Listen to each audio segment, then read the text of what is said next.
Vamos lá? Eu vou bloquear os comentários aqui, tá? Vou bloquear os comentários para que a gente possa começar. E agora compartilha no aviãozinho. Compartilha no aviãozinho. Deixa eu bloquear aqui.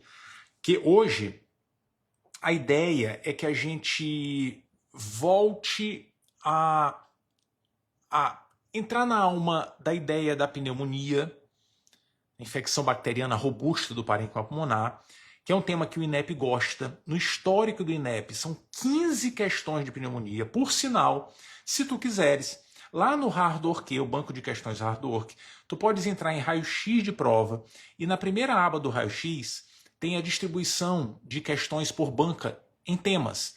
E aí tu podes acessar lá, os temas, tu vai lá em pneumonia, vai aparecer as questões INEP, tu clicas lá e tu vai ser direcionado direto para as questões do tema. Muito legal, né? Muito legal.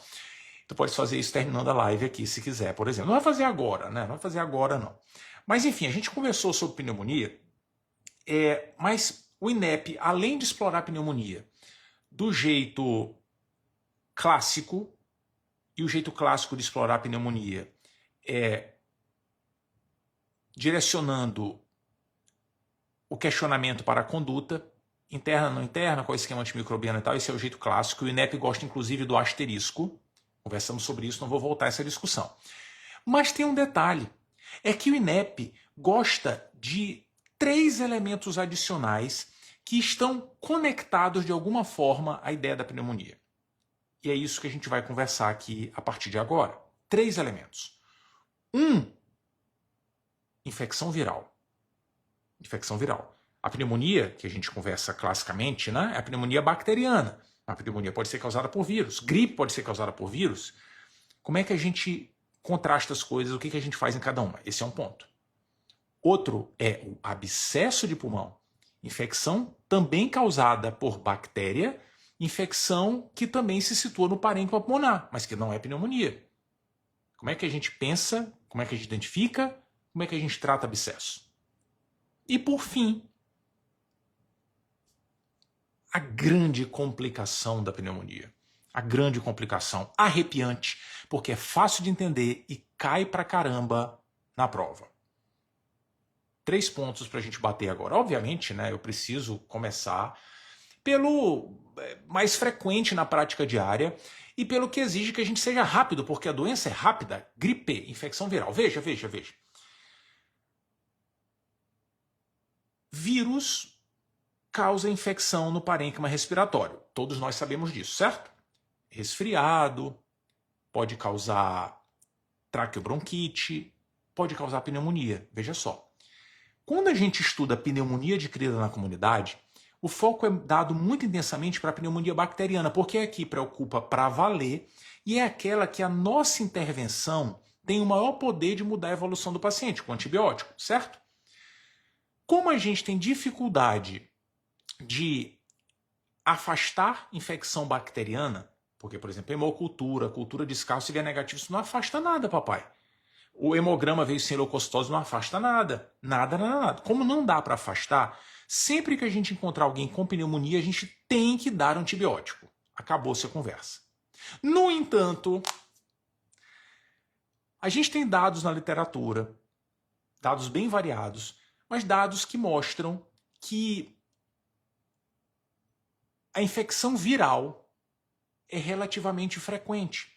Então, muitos dos casos que a gente encontra por aí e trata como pneumonia bacteriana, na verdade, é viral.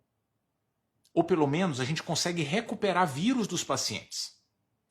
No entanto, existe uma dúvida universal se os vírus são realmente o problema, ou se talvez a gente só não identificou a bactéria. Percebeu?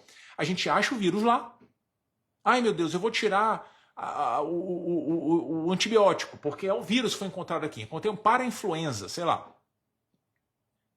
Será que dá para fazer isso? Não dá, porque a gente não tem método que confirme que a pessoa não tem bactéria no corpo. Então, sempre que encontrar pneumonia, tem que tratar como bacteriano. Acabou-se a conversa.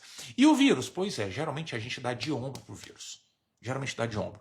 Porque a imensa maioria dos vírus que causam infecção no sistema respiratório não tem um tratamento específico que faça a diferença. Não tem. Então, pneumonia, no contexto da pneumonia, quadro respiratório febril agudo, mas mancha no pulmão. Nesse contexto, o foco é todo em bactéria, embora a gente saiba que vírus tem um papel importante. Ok, essa é uma máxima. Esse é um conceito fundamental que a gente precisa levar para a vida. Tudo bem. Agora, vamos mudar de camada de discussão. Vamos mudar a camada. Porque vírus pode causar nasofaringite, também conhecida como resfriado, que é mais um estado de espírito que doença. Pode causar pneumonia, com essa problematização que a gente conversou. Mas o que vírus mais causa de transtorno para a gente no dia a dia em termos de volume é traqueobronquite. Traqueobronquite é um cenário que o indivíduo tem infecção do sistema respiratório, com muitos sintomas baixos, além de poder ter sintoma alto, mas não tem pneumonia. Entendeu? O parênquima não está infiltrado, não tem consolidação. O problema está nas vias aéreas baixas, porque se for alto, é resfriado, é nasofaringite. Se pegar alto e baixo, pegou tudo, é traqueobronquite. Entendeu? É isso. Isso é o que a gente mais observa com vírus. E aí o que acontece nesse cenário? A pessoa pode ter graus variados de tosse, muitas vezes com catarro, aquela tosse que quebra, sabe? Que começa de uma hora para outra. Ai, meu Deus, e o catarro tá branco, se ficar amarelo, deve ser infecção bacteriana. De onde, papai? Onde é que tu viste isso? Isso tá escrito onde? Cadê? Não tem escrito em lugar nenhum. A cor do catarro não quer dizer nada, sabe? Não quer dizer nada. Então esqueça essa máxima. Pode dar catarro de qualquer cor, pode não ter catarro, incomoda o indivíduo e tal, pode ter febre. Esse é o cenário da traqueobronquite aguda, que quando causada, atenção, quando causada pelo vírus influenza, é apelidada de gripe. Ah, quer dizer que se for adenovírus, não é gripe? Não, não é. No bar é gripe, sabe? Na conversa de fundo de quintal é gripe. No nosso linguajar habitual é gripe. Mas gripe, por definição, é a traqueobronquite causada pelo vírus influenza. Qualquer um dos influenza. Isso é gripe. Mas esse é um contexto, né, a traqueobronquite, que é importante a gente observar como um compartimento de infecção viral. Isso é interessante, vale ser lembrado. Na prática, quais são as diferenças da traqueobronquite para a pneumonia? Cara, a pneumonia é um quadro muito mais grave, potencialmente muito mais grave. A possibilidade do indivíduo ficar séptico é muito maior. Na traqueobronquite isso praticamente não existe. Entendeu? Então é um quadro que preocupa mais. Mas diferente dessa ideia até, ou em distinção a essa ideia, existe um ponto quando a gente compara a traqueobronquite viral, ou até mesmo bacteriana, da pneumonia, que chama muita atenção. É que geralmente a velocidade de instalação da traqueobronquite, como a gripe, ela é muito rápida. Muito rápida. Eu vou usar como exemplo a gripe mesmo. Vou usar como exemplo a gripe de agora em diante, que é a traqueobronquite causada pela influenza. Tipicamente, a pessoa está aqui numa boa, começou a live ótima e termina com febrão. É assim, entendeu? É pimba de uma hora para outra. Pneumonia não costuma ser assim. Não que demore um século. Mas o indivíduo começa a piorar um pouquinho hoje, dorme amanhã de manhã não está legal, mais tarde vai piorando um pouquinho mais e aí vem a avalanche. Mas na gripe, geralmente, de uma hora para outra a pessoa não está legal. Entendeu? Essa é a característica da infecção de vias aéreas pela influenza. Isso chama muita atenção, além do que o indivíduo costuma manifestar sintomas respiratórios, tanto altos quanto baixos, mas também algumas manifestações sistêmicas. Isso chama atenção. Chama. Tanto que se a gente for buscar a definição de gripe pelo Ministério da Saúde, na suspeita de gripe, tu lembras como é a definição do Ministério da Saúde? É muito legal a definição. É uma definição bacana, né, que vale a gente ter no radar assim sempre, porque mostra a natureza do quadro. Em linhas gerais, o Ministério diz o seguinte, olha, suspeite de gripe, infecção pela influenza, sempre com síndrome gripal, né, como o Ministério gosta de chamar, sempre que o indivíduo tiver febre súbita, surgiu de uma hora para outra a febre, associado a dores.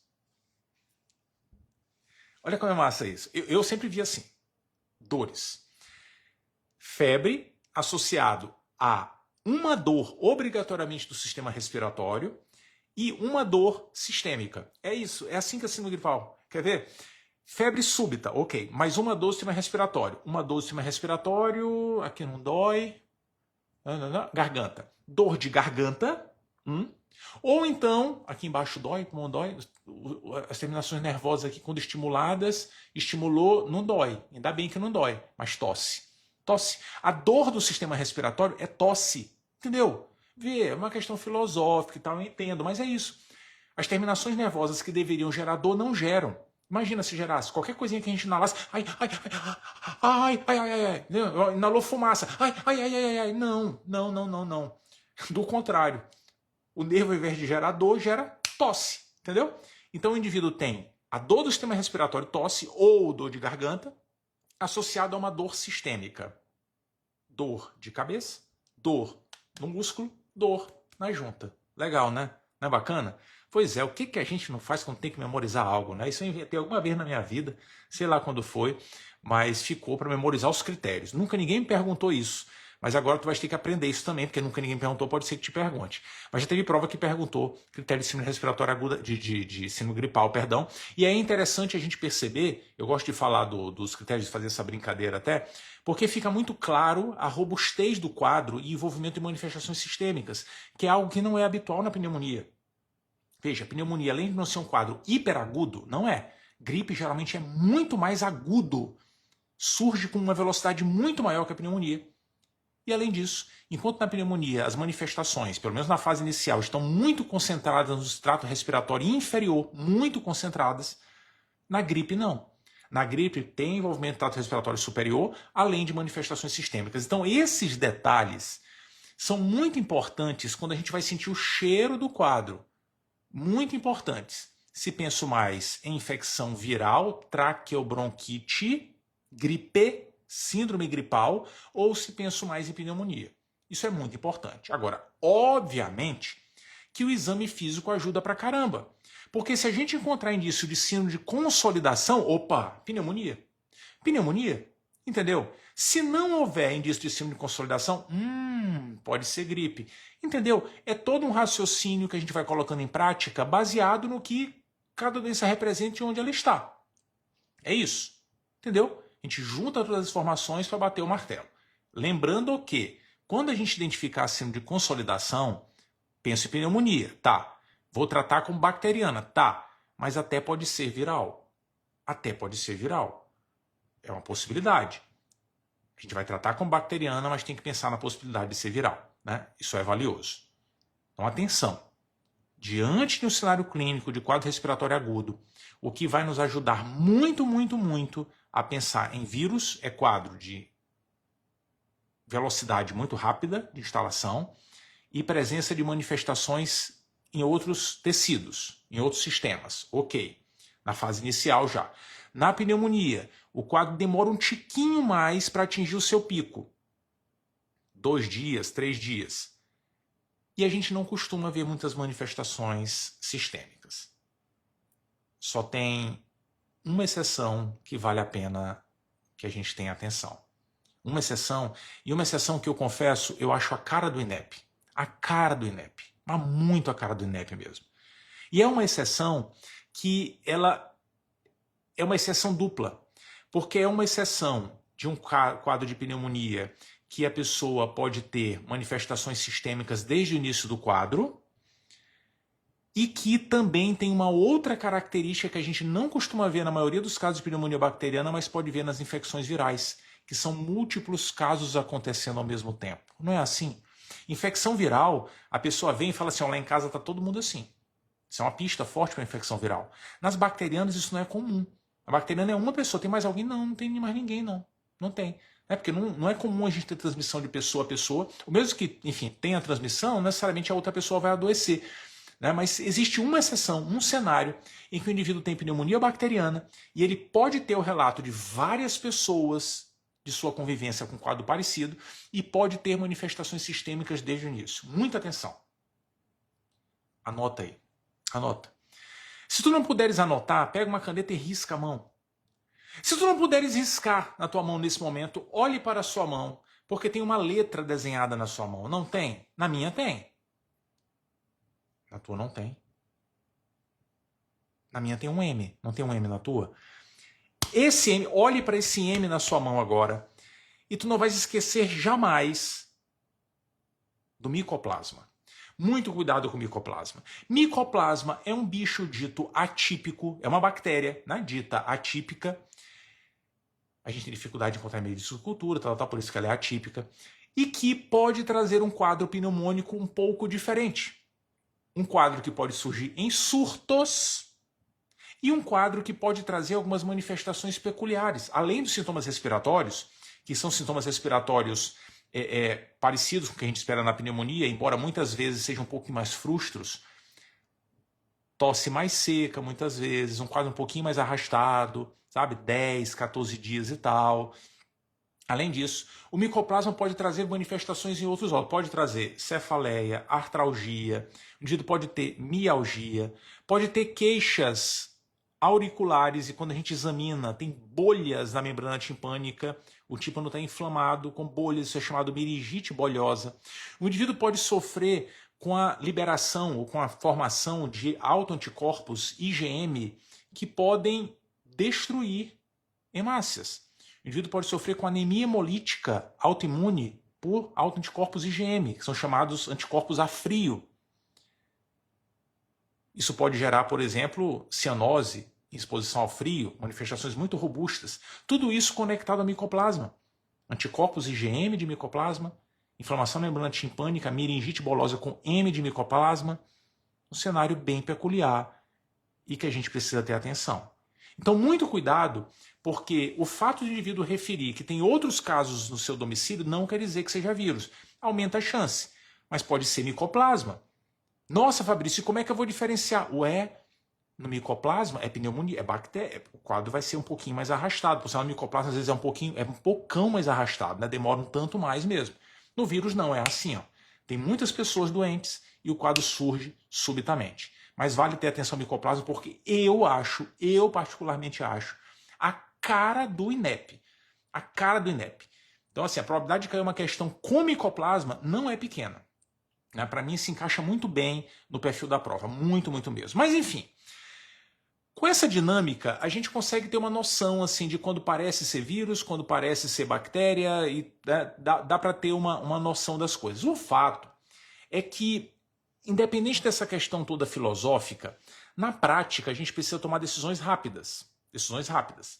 Para vírus, a gente habitualmente tem painel viral para ser aplicado e a gente definir se tem vírus e que vírus é.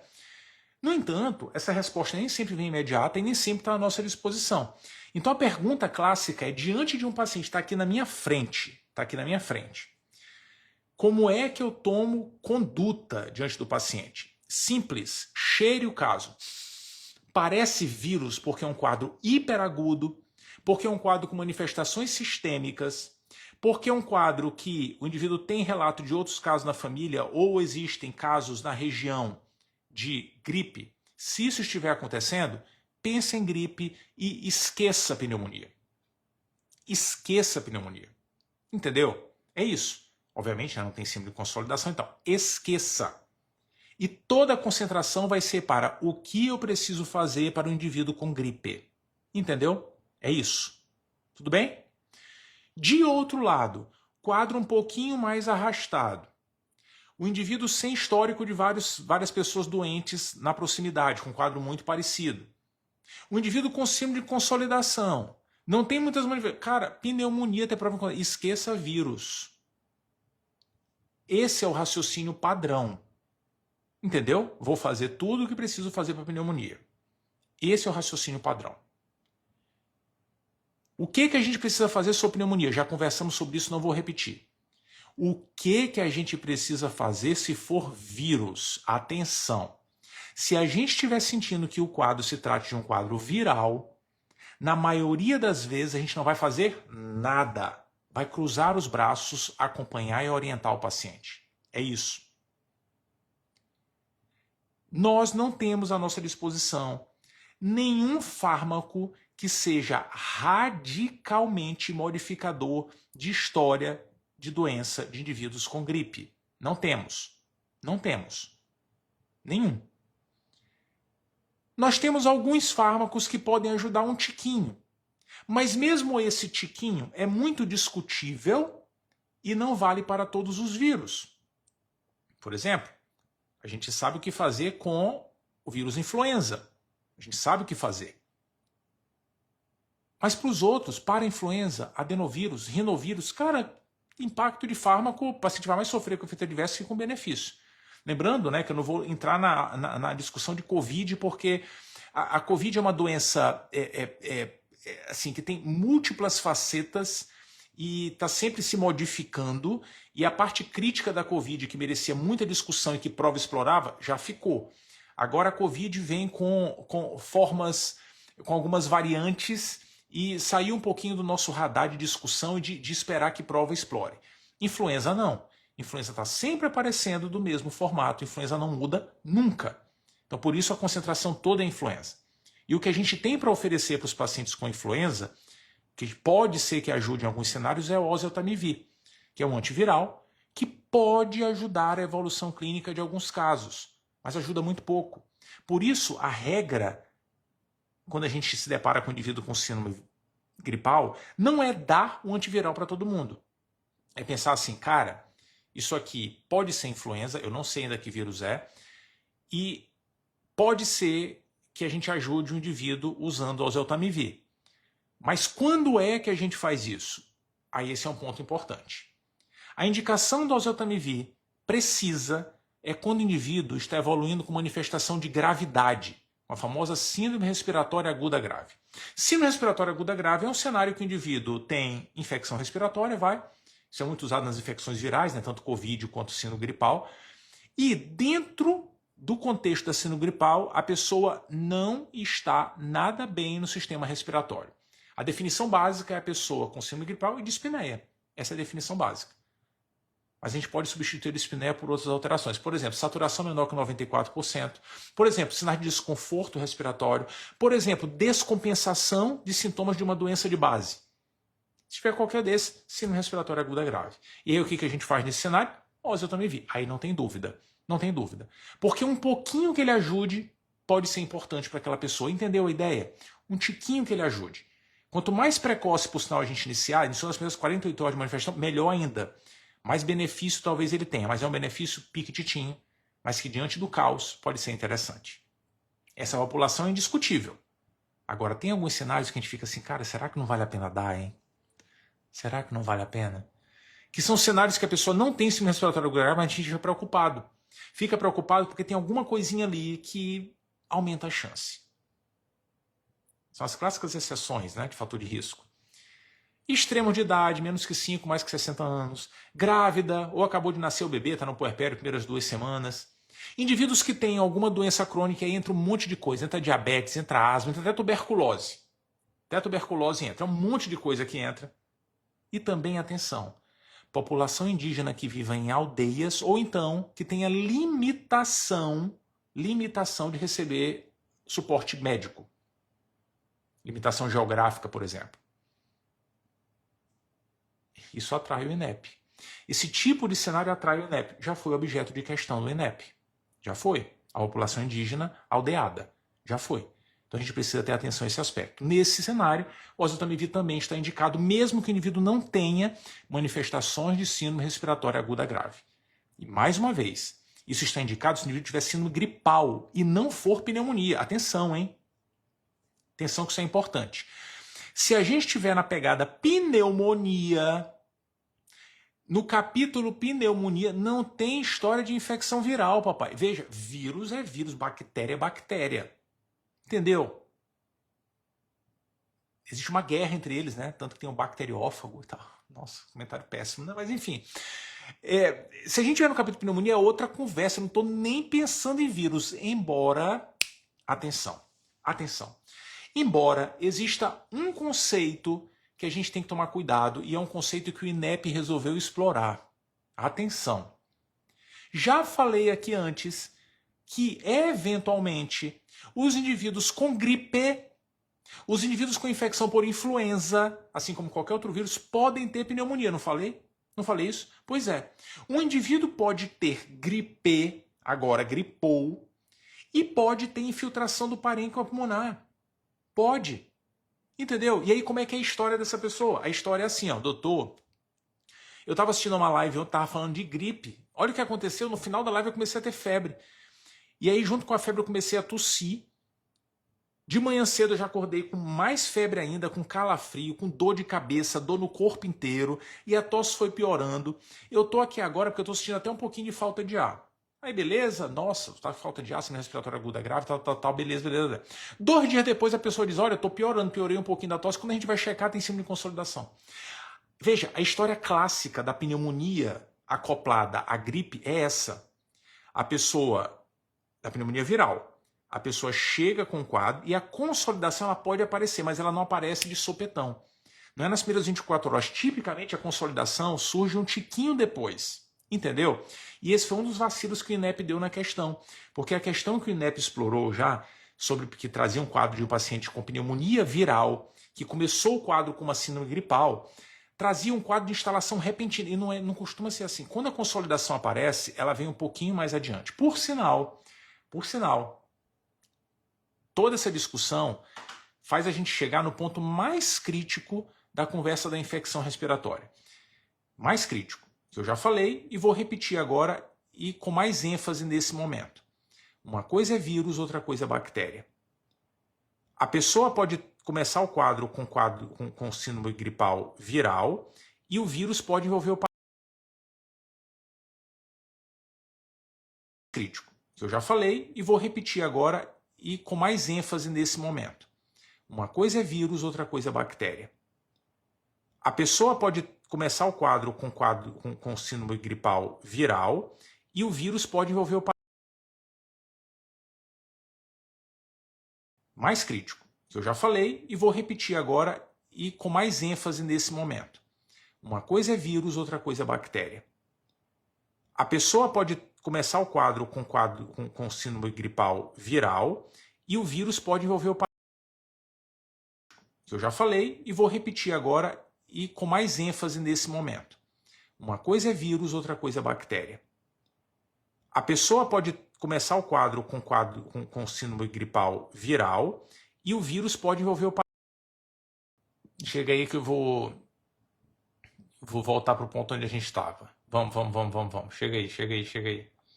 Tem infiltrado do INEP. Pois é, o infiltrado do INEP se perdeu no meio da live e aí eu não estava conseguindo anotar tudo. Vamos. Foi infiltrado do INEP, esse mesmo. Sempre infiltrado do INEP. Sempre. Enfim. Espero que não tenha sido o estagiário aqui do Hard Work. Pode só ter sido isso. Puxando meu tapete. Vamos lá? Deixa eu voltar aqui pro... Até desconcentrei agora. Para o ensino gripal? Não, tava lá na frente já. Não, na hora que eu falei ensino gripal foi lá atrás, né? Eu tava lá na frente, nem vem com essa não. Não vem. Tá doido falar tudo isso de novo? Ensino gripal.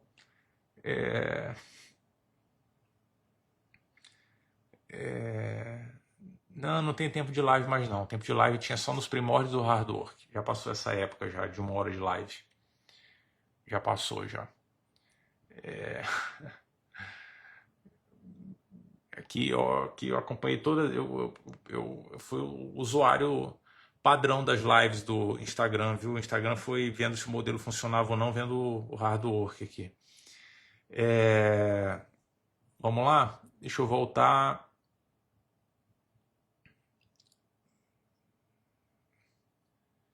Tava falando da gripe que evoluiu para pneumonia. Isso, beleza. Não, é exatamente esse ponto aí. Exatamente esse ponto. Exatamente. Deixa eu bloquear aqui os comentários, então. Vamos voltar? Vamos lá? Então, deixa eu voltar do pontinho que eu estava falando dos de cenários muito compartimentalizados, né? Uma coisa é gripe, uma coisa é infecção viral, outra coisa é infecção bacteriana. São cenários distintos. Encontrei um cenário específico e pensei em gripe mesmo. Por quê? Porque tem quadro súbito, porque tem muitas pessoas com quadro similar no domicílio, ambiente de trabalho e tal, ou então está vivendo um ambiente sazonal de gripe. O indivíduo que tenha manifestações sistêmicas. Encontrei isso daqui é gripe, não penso em infecção bacteriana.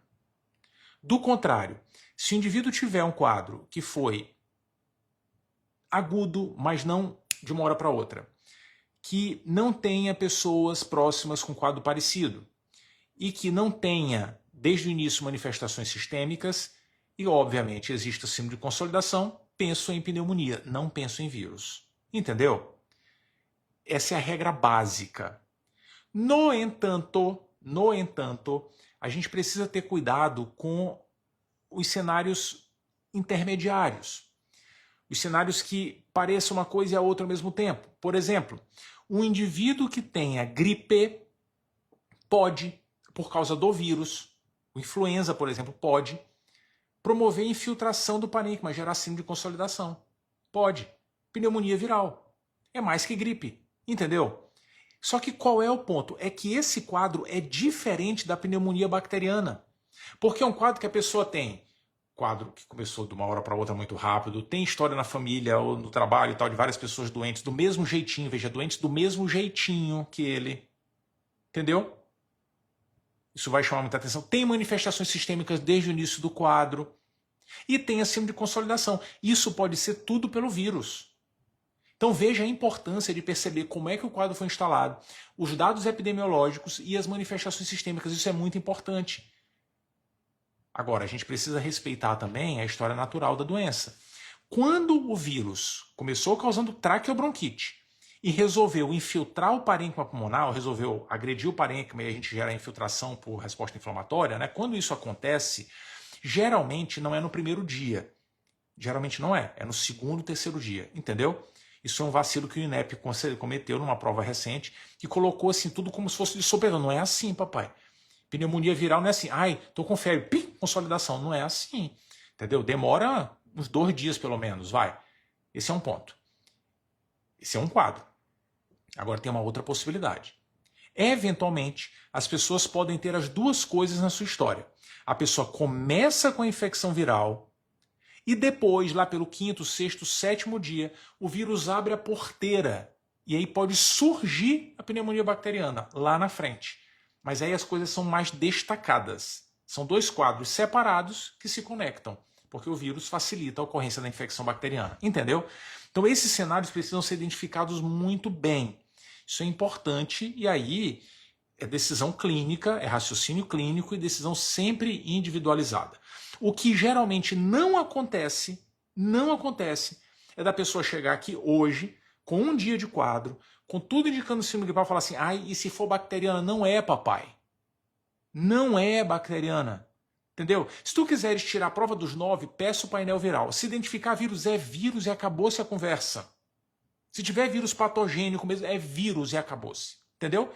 Então não fica, meu Deus, eu não sei, eu tô achando que talvez seja vírus e bactéria que começou em 24. Não é.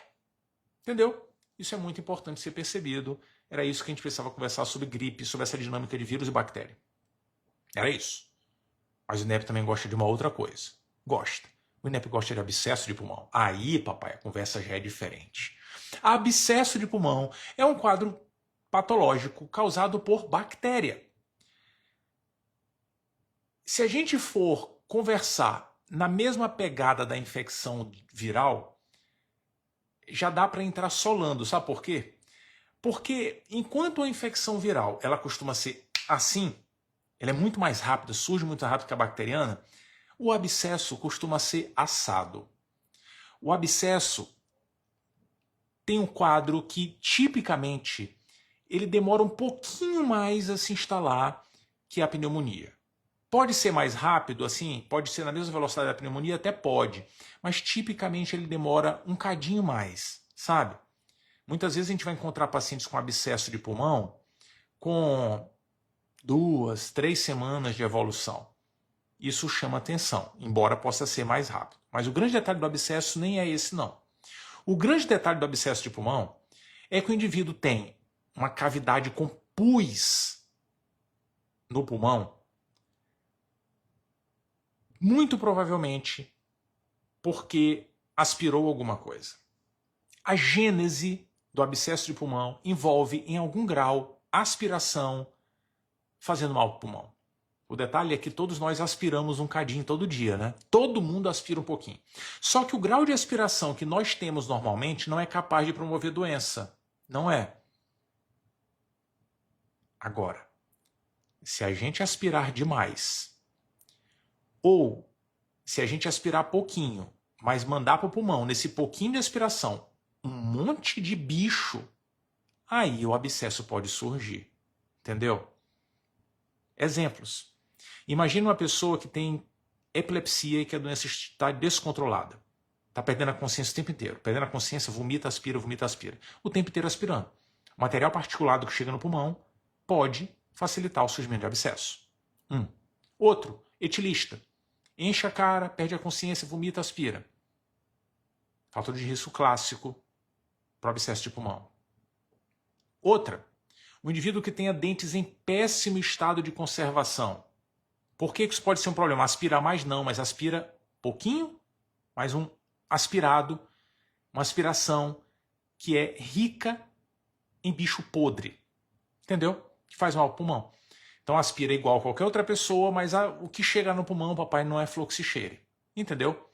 Então esses são cenários, como exemplo, né, cenários clássicos de fatores de risco para abscesso. Tipicamente numa questão de prova, eles estarão presentes. Um desses estará presente. Essa do dente é até legal, né?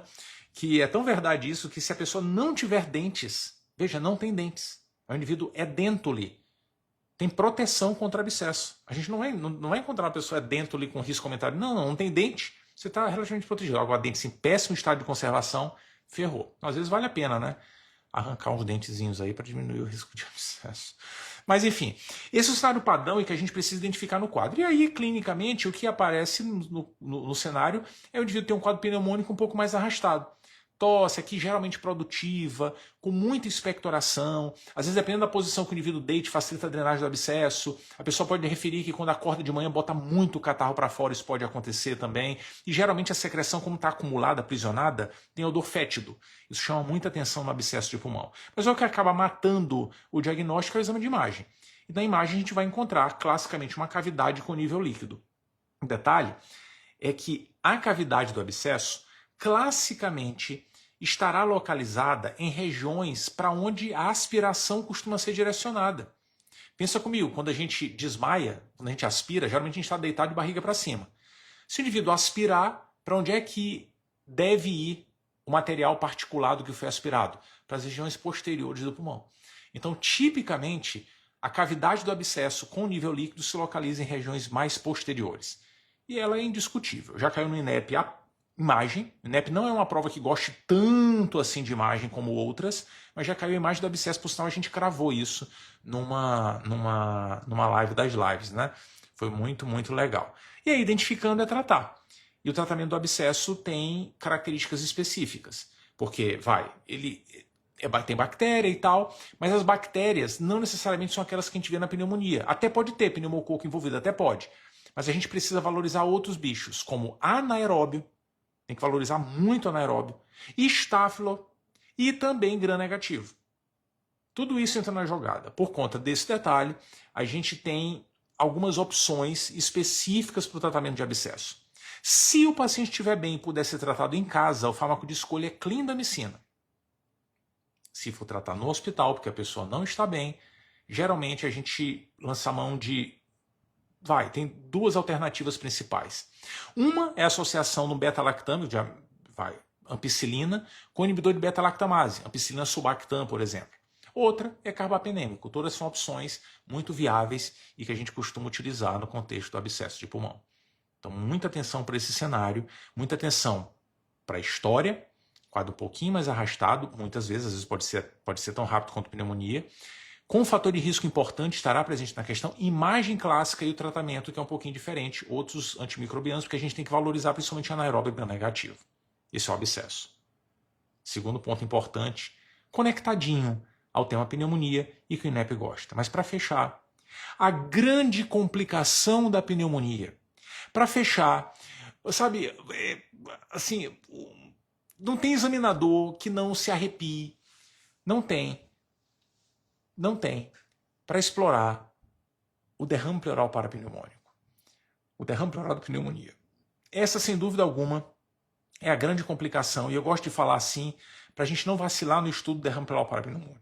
Atenção, derrame pleural parapneumônico, atenção,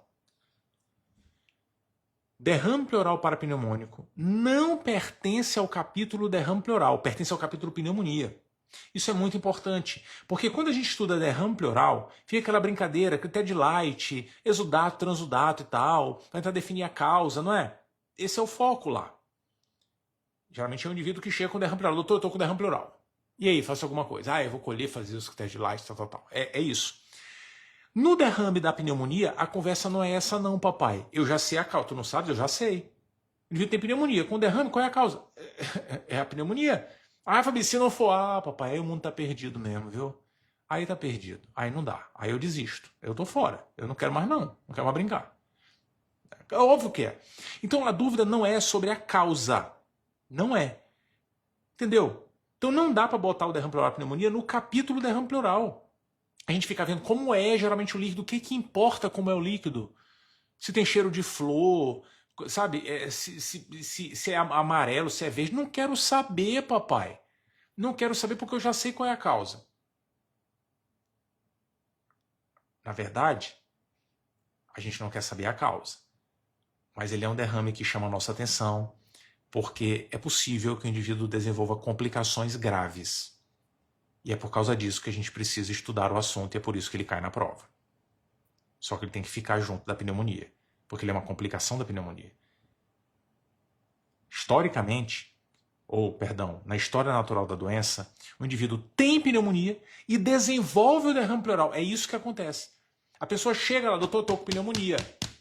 E aí, quando a gente vai avaliar, percebe que além da pneumonia tem o derrame pleural. Entendeu? Essa é a dinâmica. E aí o grande detalhe é que os indivíduos que têm pneumonia com derrame pleural podem não ter o quadro resolvido só a gente dando antibiótico. É que o antibiótico vai se depositar bem no parênquima pulmonar. Mas na pleura, papai, não costuma chegar bem, não. Sabe? Só o antibiótico pode não dar jeito se o indivíduo tiver bicho no espaço pleural, por exemplo. Pode não dar jeito. Essa que é a grande preocupação. Entendeu? Pode não resolver. A gente vai precisar fazer mais alguma coisa. Por isso que a gente precisa ficar de olho no derrame pleural que surge dentro da pneumonia. Agora, veja, a natureza ajuda, né? Na imensa maioria das vezes que a gente encontrar um indivíduo com pneumonia e com derrame pleural, na imensa maioria das vezes, o derrame pleural não é nada demais. É só a pleura que se irritou com a pneumonia ali do lado. A pneumonia foi chegando, a pleura, gritou, acumula um pouquinho de líquido e ponto final. Entendeu? É só um tiquinho de líquido, acumulou reacional, é só isso. A gente trata a pneumonia e tudo se resolve. Na maioria das vezes é isso que acontece. E aí, nesse cenário, né, como é só uma reação da pleura, é uma quantidade pequenininha de líquido. É uma quantidade que a gente olha assim e diz assim, não dá nem que eu quisesse aspirar alguma coisa, não dá do líquido pleural desse indivíduo, entendeu? Boa parte das vezes é isso. Agora, o que preocupa é que em outros casos pode ser que o indivíduo desenvolva complicação. Pode ser. Pode o bicho chegar no espaço pleural e o indivíduo ter sepse e não resolver a sepse, porque o foco está lá na pleura. Pode acontecer do indivíduo ter muita inflamação no espaço pleural e a inflamação nunca se resolver, a inflamação cicatriza no espaço pleural, o pulmão do paciente nunca mais vai expandir. Vira uma carapaça em volta do pulmão. Essas são preocupações importantes, entendeu? E o detalhe é que, clinicamente, olhando para o paciente, a gente não consegue dizer quem está evoluindo com complicação na pleura ou não. Não consegue. Não consegue. A única forma de fazer isso, de saber se o indivíduo tem um derrame pleural que pode trazer complicações, é enfiando a agulhinha no tórax, é fazendo a toracocentese. É a única forma. A única. Pelo menos até outro dia. Única forma. Caramba. Isso quer dizer então, Fabrício, que todo mundo com derrame pleural junto da pneumonia, a gente tem que enfiar uma agulhinha no tórax? Quase todo mundo. Quase todo mundo. Por quê? Porque se a quantidade foi tão pequenininha que nem der para ver, não vai, porque é só reação, entendeu? Se for só reação, porque é uma quantidade muito pequenininha, abobalhada, a gente não funciona. Tem várias maneiras de definir essa reação, ou essa quantidade pequenininha, perdão. A mais clássica é pedindo para o indivíduo fazer a radiografia em decúbito lateral com raios horizontais, o famoso Laurel. O paciente se deita, faz a radiografia de lado e a gente vê quanto de líquido vai acumular na lateral do tórax. Se acumular menos de 1 centímetro de líquido, é derrame abobalhado. Deixa quieto, só trata a pneumonia e vamos em frente. Se acumular mais de 1 centímetro, aí não. Aí tem uma quantidade que não é desprezível, a gente precisa investigar. Precisa enfiar a agulhinha, fazer a toracocentese diagnóstica. Colhe o material, porque a gente precisa ver se o derrame complicou. E aí como é que a gente faz isso? É só mandar para o laboratório. Colhe o material, manda para o laboratório e pergunta assim: ei, laboratório, a pneumonia chegou no espaço pleural? Essa é a pergunta. A pneumonia chegou ou isso aqui é só um líquido reacional também? Chegou ou não chegou? Aí o laboratório vai devolver, dizendo assim: como assim a pneumonia chegou no espaço pleural? Como é que eu vou saber? Você que é o médico, você tem que me dizer aqui, o que você quer saber? Aí ele fala: não, papai, peraí, é porque você não assistiu a live Hard Work. Não assistiu. O que é pneumonia de maneira global? Pneumonia é um bicho causando inflamação no pulmão. Vou devolver a pergunta. Tem bicho aí? Ou então, tem inflamação demais aí? É isso. Pneumonia chegou no espaço pleural. Tem bicho? Ou então, muita inflamação. Como é que pesquisa bicho? Gram, cultura. Se tiver bicho, o que a gente vai fazer? Dreno de tórax. Porque só o antibiótico não resolve. Tem que drenar o tórax para fazer o líquido sair. Entendeu? Não tem bicho, mas tem muita inflamação, dreno de tórax. Porque só o antibiótico não vai resolver. Tem que tirar o excesso de inflamação do espaço pleural. E como é que a gente define se tem muita inflamação? Atenção. Existem vários parâmetros sugeridos, mas os mais clássicos e mais respeitados nas provas são redução do pH e ou redução de glicose no líquido pleural. Se o pH estiver menor que 7,2, para alguns autores menor do que 7, mas 7,2 está de bom tamanho. E ou se a glicose no líquido estiver menor que 40, tem muita inflamação. Dreno de tórax. Entendeu? É isso. Manda para o laboratório. Tem bicho? Glicose está baixa? pH está baixo? Dreno de tórax. Entendeu? Porque só o antibiótico não vai resolver. Muita atenção para essa ideia. Agora, às vezes a gente nem funciona mesmo, porque a gente já olha para o indivíduo e já percebe que tem complicação ali. É quando o derrame não está nem livre. Existem várias lojas de líquido pleural. Às vezes isso pode acontecer. É tanta inflamação que o derrame fica todo organizado. Nesse cenário, papai, pode chamar o cirurgião para já limpar o espaço pleural. Entendeu? Aí o derrame está complicado mesmo. Eu estou vendo na imagem que está complicado. Essa é uma outra situação. Mais recentemente, a gente passou a ter um aliado nesse processo. A gente pode, em alguns casos, nem pensar em fazer a toracocentese. Pode. A ultrassonografia pode ajudar, atenção. Isso não está plenamente incorporado no Brasil, mas a ultrassonografia pode ajudar a definir o que fazer no derrame pleural parapneumônico. Qual que é a ideia? O paciente chegou com pneumonia e derrame pleural. Ao invés de fazer uma toracocentese para mandar o líquido para o laboratório e perguntar para o laboratório: ei, tem pneumonia aí, né? Chegou pneumonia e tal, a gente faz a ultrassonografia. E pela ultrassonografia a gente consegue perceber se o líquido está complicado ou não. Tem várias formas de fazer isso, por exemplo, se tiver septações e tal. Se tiver complicado, chama o cirurgião, dreno de tórax. Sem fazer toracocentese. Entendeu? Agora, se o líquido não parecer complicado pela ultrassonografia, a sugestão é que a gente faça uma toracocentese e esvazie o máximo possível, tira o máximo que der. Limpa o espaço pleural da pessoa, com toracocentese. É só uma agulhinha aspirando o líquido, só aspira, sem drenar. E aí a gente fica acompanhando o paciente. Entendeu? Pode até mandar para o laboratório para estudar o líquido e tal, mas acompanha o paciente. Então a ultrassonografia também é uma possibilidade. Viu só? Esse é o derrame parapneumônico. Facinho. Mole, desse jeito. Muito massa, né? Era isso que eu queria conversar hoje. Essa era a ideia da nossa noite de hoje, com uma travada bonita, né, no meio da live.